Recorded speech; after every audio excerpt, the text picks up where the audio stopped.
Hello, I'm Abigail Marquez, the General Manager of the City of Los Angeles Community Investment for Families Department. Welcome to Pathways to Prosperity, a show that features programs and resources aimed to empower Angelenos. Today, we're at MacArthur Park, an iconic space that's recently received national attention, but has long been a place of refuge, resilience, and community for thousands of immigrants over the years. As a proud daughter of immigrants, I remember coming here as a child for concerts in the park, surrounded by music, family, and the vibrant culture that defines this neighborhood. We're here today to discuss how to connect immigrant Angelenos with the resources and the support they need, especially in a time of heightened economic hardship and uncertainty. We're honored to be joined by Councilmember Hernandez, who not only is a representative for District 1, which is really, we're here in MacArthur Park today, but has been an incredible champion for Angelenos across our great city, and has been even more so incredibly fierce and your advocacy to support our communities in this very difficult time that we're in. We're also joined by two incredible community advocates and leaders that are working every day to ensure that our communities stay informed and protected. We are joined today by Megan Ortiz, who is the Executive Director of ADEPSCA. And Megan, you're going to tell us what ADEPSCA means and what it does very soon. But you do operate 5 day labor centers in the city of Los Angeles. And we're also joined by Lena Silver, the Director of Policy and Administrative Advocacy at Neighborhood Legal Services. Welcome to the two of you, and thank you for joining us. So I'm going to turn it over first to the council member to ask our first question to our panel. Great, thank you.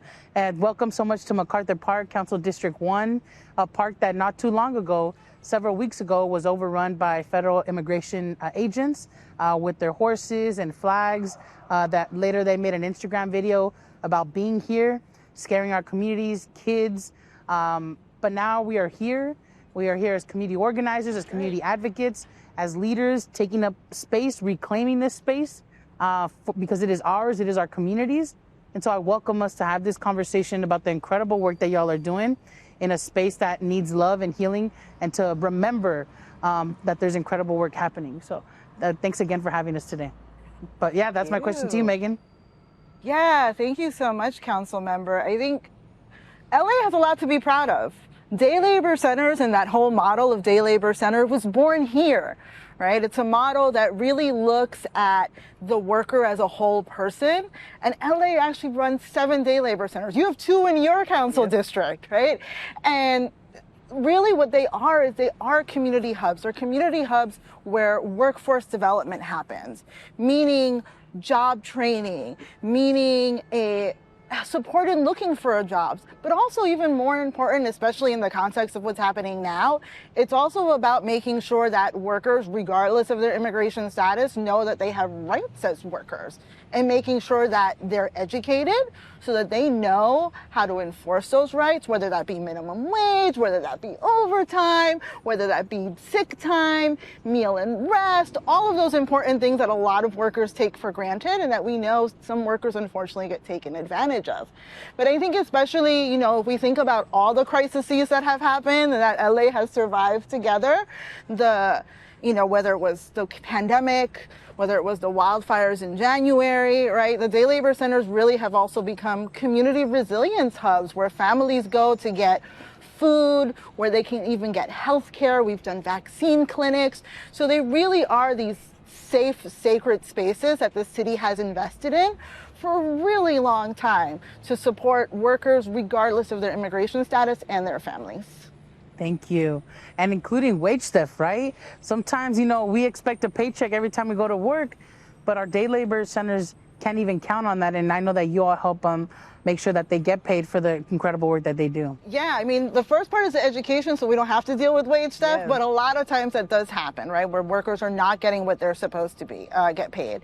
And I think, it was the day laborers and the fight for 15 and overtime, right, that helped start the city office of wage standards even, where workers can file those wage claims. And it helped create the LA Civil Rights Office to fight against discrimination. Yes. So I think all the centers, regardless of whether you're a member or not, a day laborer or not, if you come, we will support you through any wage claim process from beginning to end until you're able to get paid for that day's work that you deserve.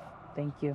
Thank you, Megan. I really appreciate that you refer to the day labor centers as community hubs because they really are that. They are connecting individuals to a host of services that are available and should be accessible to everyone in our city.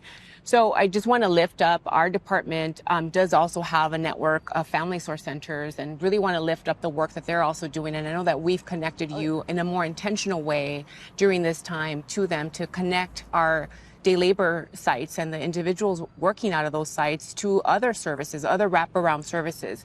From June 7th to now, our family source centers have reached out and supported close to 5,000 unique households, and that is an increase from previous years. We shifted our model and we were able to get the state to approve the use of our resources to get grocery gift cards, over 165,000 in grocery gift cards, and a separate amount of close to 600,000 in emergency assistance that we made available to our families who are in crisis right now, that are suffering greater economic hardship. And I know, Lena, you're working exclusively or specifically you're working on the public charge issue and dispelling some of the misperceptions that are out there that immigrants are taking our public benefits. But there are a number of benefits that our immigrant Angelenos are still entitled to. They're still available to them. But there is this notion of public charge, and does that harm them down the road? Talk about what is a public charge, or what is the public charge, and talk about the work that you're doing to continue to connect our immigrant Angelenos to public benefits. Thank you. I'd be happy to. Yeah, so one of the repercussions, the many repercussions of the deeper immigration enforcement and the fear that is being spread in communities is that immigrant communities were already hesitant and mistrusting of the public benefit system, and that mistrust is only heightened right now. So to answer your question specifically, what is public charge? As you said, there's a general understanding or fear in the community, immigrant community, that use of public benefits can harm your immigration status. And that comes from this immigration rule, public charge, which has been a part of the immigration system for many, many years, but there's been a lot of heightened focus on it. Actually, data shows that about 25% of eligible households avoid use of public benefits because of public charge. So education is really important, and it's a little bit complex to understand, but we do have a lot of resources on our website at bylandnetwork.org, which is a project of Neighborhood Legal Services. But basically, public charge is an immigration rule that only comes into play when people who are living in the United States apply for a family-based petition for a green card. So we really want people to understand that it does not come into play in every immigration proceeding, and it also doesn't consider the use of every public benefit, only a few. So it's asking if the immigrant who put forth this family-based petition, this is to get a green card through a family member sponsoring you, it asks if this person might become dependent on the government in the future. And in looking at that, lots of factors are considered: your age, your education, disability, and only one factor is use of public benefits. And the only public benefits that are considered are cash benefits. So in LA, that would be SSI, GR, CAPI, and CalWORKs. It's only the immigrant's own use of those benefits, so a child's use of those benefits does not count, which is a critical change that happened in 2022. And the only other benefit is Medi-Cal, but only for long-term care, like being in a nursing home because you cannot care for yourself and you cannot return to your home. It's not rehab, it's long-term care. So yeah, I really encourage you to visit our website. The Byland Network is available for all residents of Los Angeles County to have an individualized public charge consultation, but we just want people to really focus that this is a narrow rule that's only applied in certain settings, and to always pause and before disenrolling from benefits or avoiding benefits for yourself or especially your citizen children, that you get the help you need to talk through that. Thank you, Lena. And I know that if you can speak to some of the federal regulations that may be changing, those that you're challenging, or what we need to remind our Angelenos about right now, and what we're hopefully not having to put in place down the road, but some of the concerns that you're monitoring right now as it relates to public benefits. There are a lot of changes happening.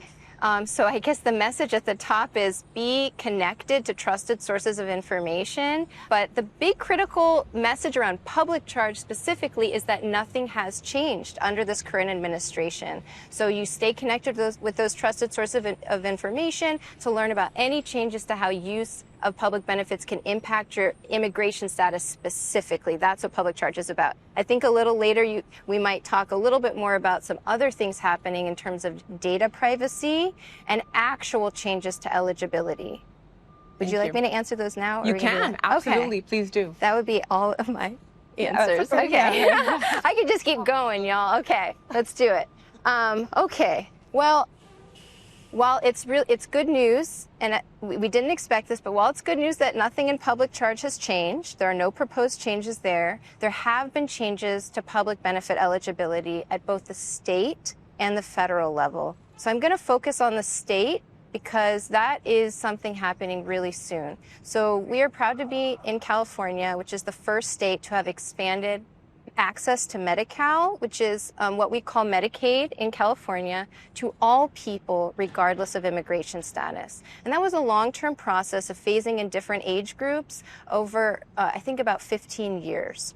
Most recently, between 2020 and 2024, we expanded eligibility for Medi-Cal to everyone, okay? And we thought that would stay. And the state is in a budget crisis, and in this most recent budget that was passed, we have an enrollment freeze that is coming. January 1st, adults 19 and over who are not yet enrolled in Medi-Cal and were only eligible because of this expansion to people who are undocumented will not be able to enroll in Medi-Cal anymore.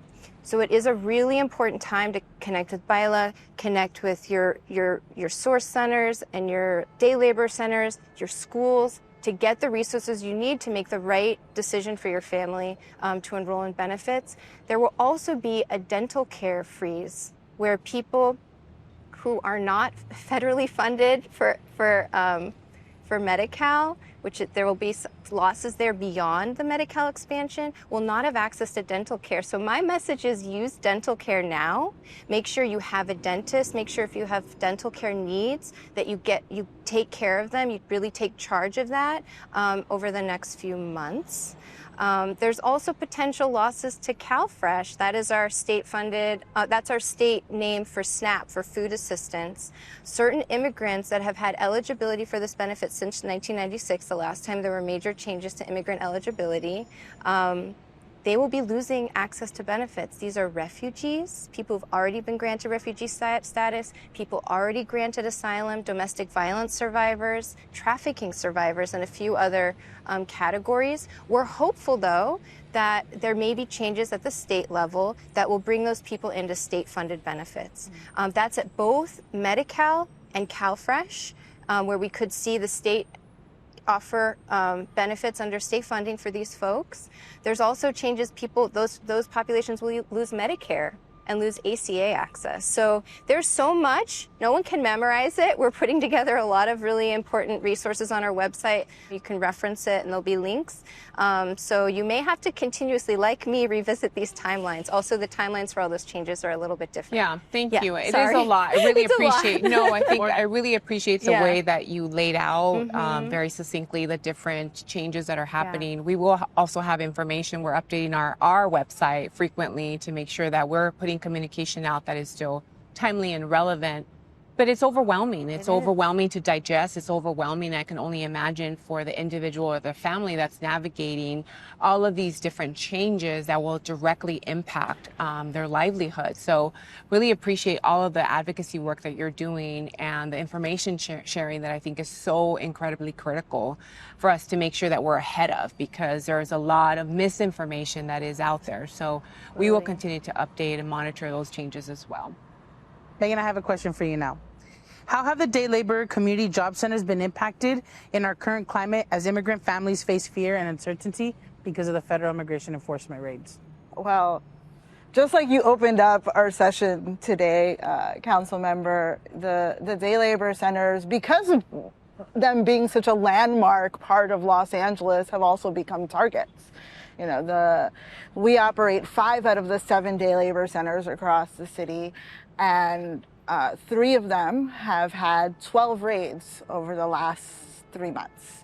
We've had over 100 day laborers and street vendors taken from our organization, from our communities and their families. So the day labor centers are definitely feeling the impact. But I will say on the other side, right, one thing that is coming out of this, just like during the beginning days of the pandemic, is that it's also bringing people together. It's also has become centers where neighbors who maybe knew that there was a day labor community job center near them but didn't really know what it was about are coming in, or like, I live around the corner from here. What can I do to help? We're working with local businesses, and people are bringing food for volunteers. We've seen a lot more volunteers come, so that the workers who use these spaces every day and their families who use these spaces every day can continue to feel like, despite what's happening, despite the very clear targeted attacks, they're not going anywhere. And they're going to continue to be here to serve them and their families for as long as this goes on for and beyond. We've been through stuff before, right, as a city and as day labor centers. So I think reminding ourselves of that and really using it also as an opportunity to build a community. It's been tough, but day laborers, jornaleros are tougher. 100%. You're right, 2 day labor centers, one in the Home Depot in Cypress Park, which was one of the first places hit in June when this all started, and the Westlake Home Depot, which has been constantly hit, and most recently was hit with the Penske truck, Operation Trojan Horse, which, using, war language against our communities, just goes to show like what the vision they have for our communities. So thank you for uplifting that. And you're right, they are tougher. And Los Angeles continues to show its best side in a moment of crisis. So I appreciate you sharing that. Thank you. And Lena, now I have a question for you. Mm-hmm. Is it safe for Angelinos to share information with public agencies and to go to public places if they're worried about deportation? People are scared that their information, their addresses is going to be shared with the federal government, but also that the federal government is actively looking for this information. What can you share with folks about this? Yeah, so this is a very tough time for that particular question. BILA has given, and Neighborhood Legal Services has given countless trainings, and where we share that your information is safe when you share it with DPSS or other government entities for the purposes of getting a government benefit or filing your taxes. But in the last few months, it has become clear that people's information is being targeted by the federal government when it's shared for the purpose of getting public benefits. So this is a very new time, and I will tell you the best that I can what information we can give to people to make the best decision for their family. So first, starting with Medi-Cal, with Medicaid, we learned in June that there was a information sharing agreement being formed between DHS and ICE, which is a sub-agency of DHS, and the Center for Medicare and Medicaid Services. The state routinely gives that information for the purpose of the federal funded aspect of benefits, and it has never been used before for anything other than benefit administration. So lawsuits have been filed, and while we're unsure exactly what happened over a few weeks before the lawsuit stopped the sharing of that information, there is currently a pause according to a court order in that information sharing. There was also a request from the federal government for SNAP data, which is CalFresh in California.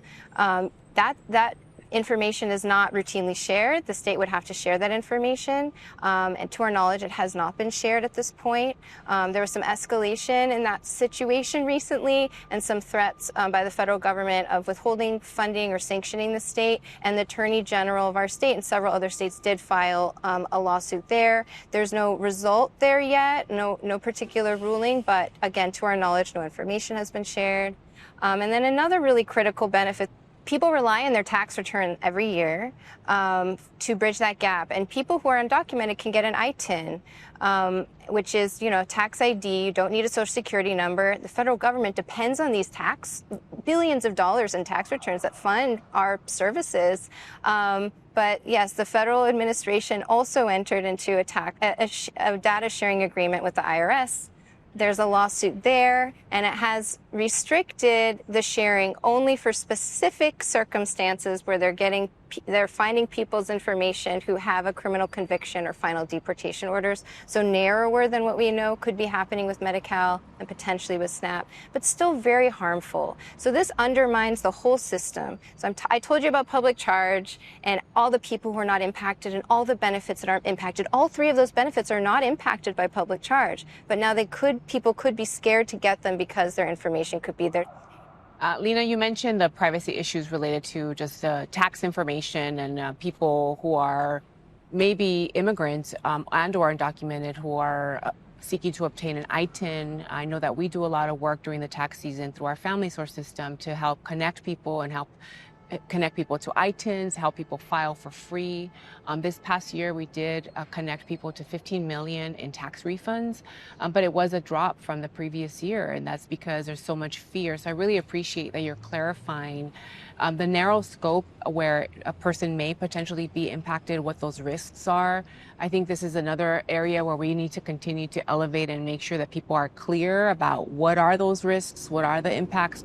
Want to come back and do more work around that as we get into the tax season next year to make sure that we have clear information out in the hands of residents that are taking advantage of these services. So thank you again for that.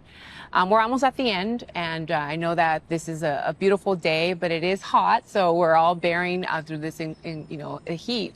I do have one final question for the two of you, and Megan, we'll start with you. Both of you are doing, and the organizations and so many of our immigrant rights organizations are doing incredible work. You've been on the front lines responding and activating our rapid response networks. Have probably not slept more than a few hours every night and haven't stopped working consecutively for weeks and weeks now. What else can we do, or what can we do to support you in a way that we're currently not responding to this moment? I mean, we will continue to make sure that we are advocating for additional resources to make sure that we're lifting up information that is critical to get out to more and more Angelenos. But what else can be done? What else can government do, if that's okay to ask, Council Member, to support you in this critical moment?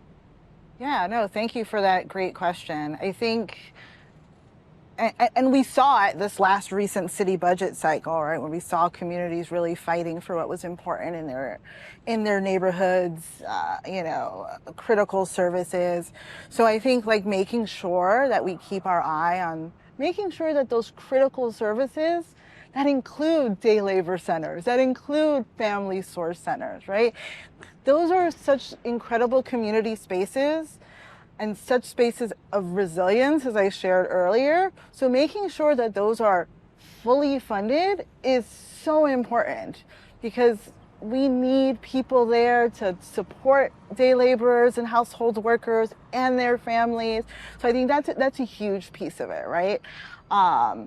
And I think, as I shared, making sure it's really important that, yes, we defend our values as a city, and one of the ways we do that is by making sure that these services continue, and not letting the fear, right, shut us down, stop us from doing things. Sometimes with fear, we get ahead of ourselves and we do things ahead of time to, comply or just to protect ourselves, when actually we're doing ourselves and our community a disservice. So I think really leaning in to our values as a city and the amazing programs that have come out of this city and being really proud of them. So I think that's really one of the most critical things that could be done.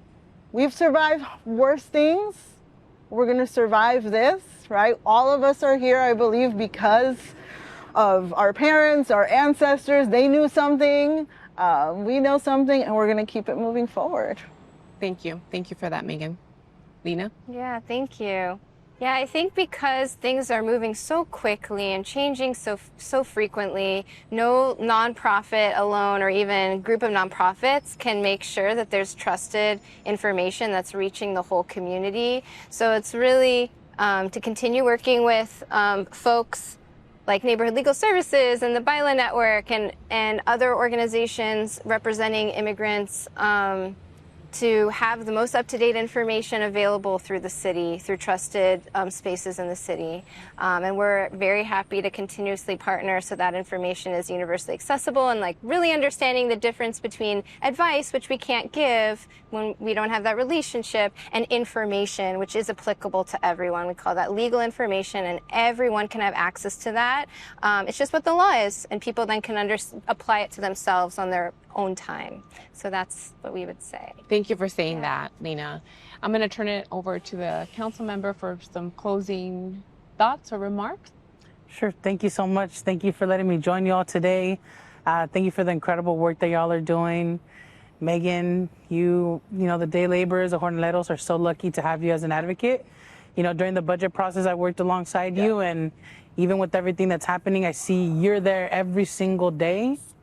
And we are just lucky as a city to have you. Thank you for advocating so strongly for them.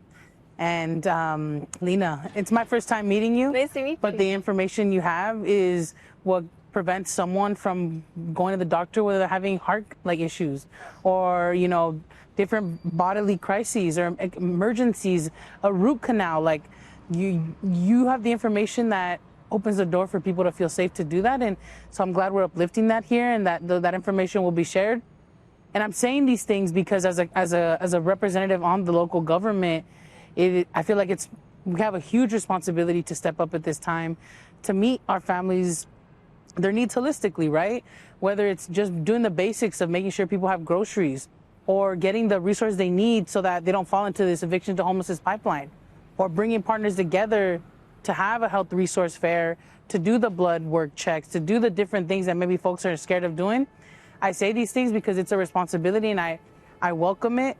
And as a city, we have to step up. And, you know, we have a budget that we decide every year.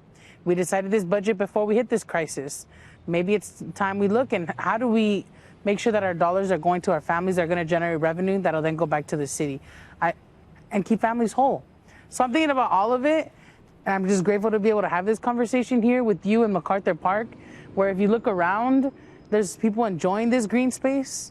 They're here, they feel safe, their families are here. We need more of that, but also hold us to task, because every district has community that's impacted right now under these immigration raids. Every district has an economic engine that is thriving or not thriving right now because of the lack of immigrants or because of the incredible work that immigrants do. So I don't think we can turn away in this city. And so I commit myself to doing that work, and I commit to bringing other of my colleagues forward to do this work. I'm down to throw down. This is a really beautiful conversation, uplifting, incredible work. I love hearing her say that she's down to throw down. Thank you again to Councilmember Hernandez for joining us today and for being an incredible champion for working families across the city of Los Angeles, and to our distinguished panel for joining us today and for the tireless commitment that you have not just demonstrated in this incredible moment of our history that we're in, but for all of the work that you do every day for our communities. And for more information about the resources that were discussed today, please visit our website,